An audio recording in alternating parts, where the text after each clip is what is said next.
Responding to life with joy and sorrow is part of being human.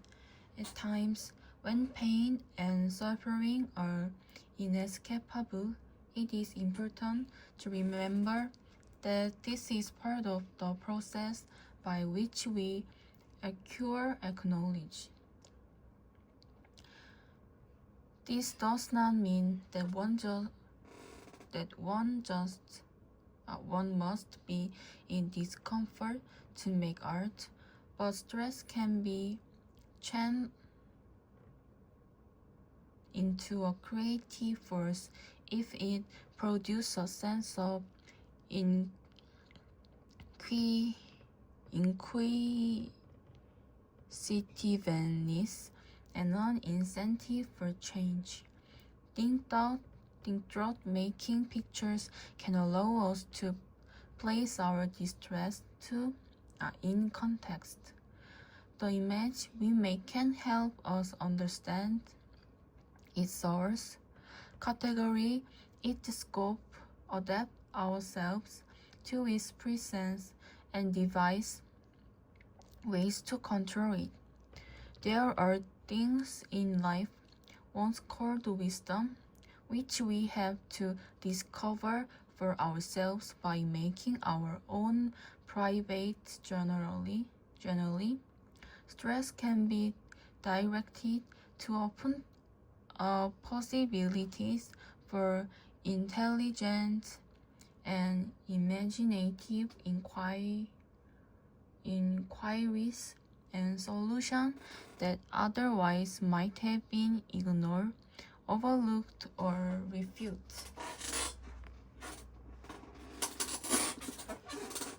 Architectural space become memorable.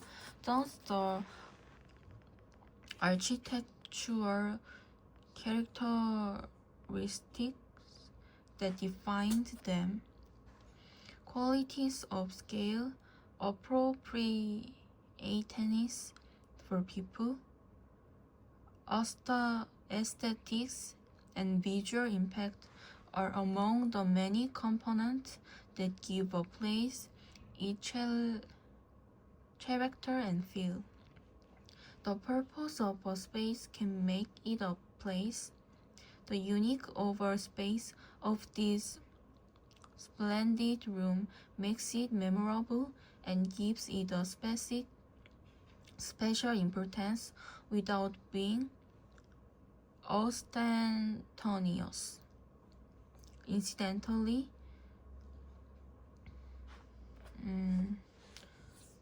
George Washington had 2 rooms at Mount Vernon, altered to include boudoirs, so he could greet guests while standing in the middle as they circled around him. Thomas Jefferson designed 2 other meeting rooms in the main floor of the rotunda at the University of Virginia.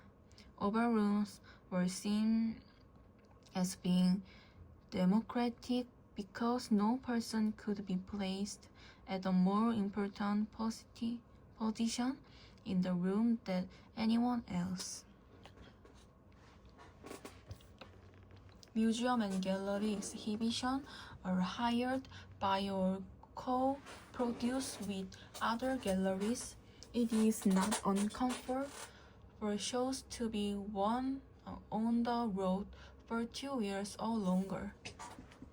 Normally, they are curated by 1 or more people, whose role includes researching the exhibition concept, the selection of work, planning how the work will be hung within the exhibition place, and writing a significant part of any accompanying book or category.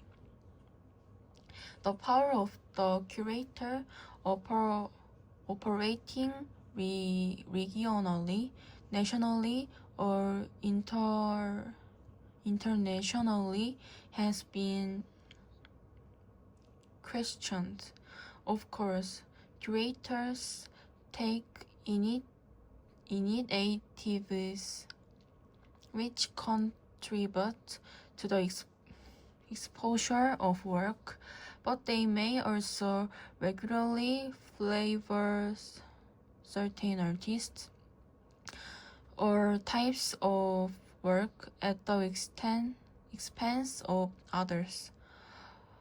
Furthermore, it has been suggested that curators often act more as creator, putting together than exhibition, which, however relevant and interesting, serve as much advance themselves as to showcase the work of artists.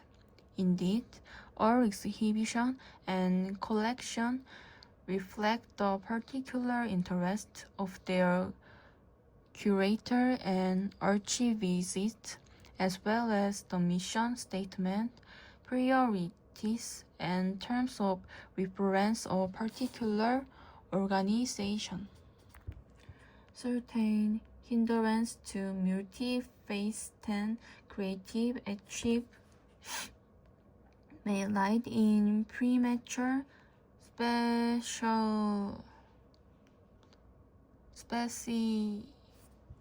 specialization, i.e., having to choose the direction of education or to focus on developing one ability too early in life.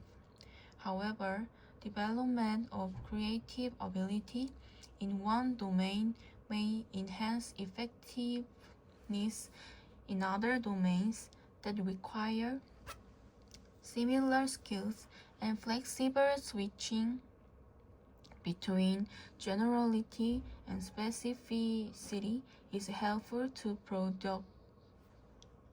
productivity in many domains. Excessive specificity may result in information from outside the domain being underestimated and available, which leads to fixedness of thinking, whereas excessive generality causes vagueness and shallowness. Both tendencies pose a threat to the transfer of knowledge and skills between domains. What should therefore be optimal for the development for cross-domain creativity is support for young people in taking up creative challenges in a specific domain and coupling it with encouragement to apply knowledge and skills in, as well as from other domains, disciplines, and tasks.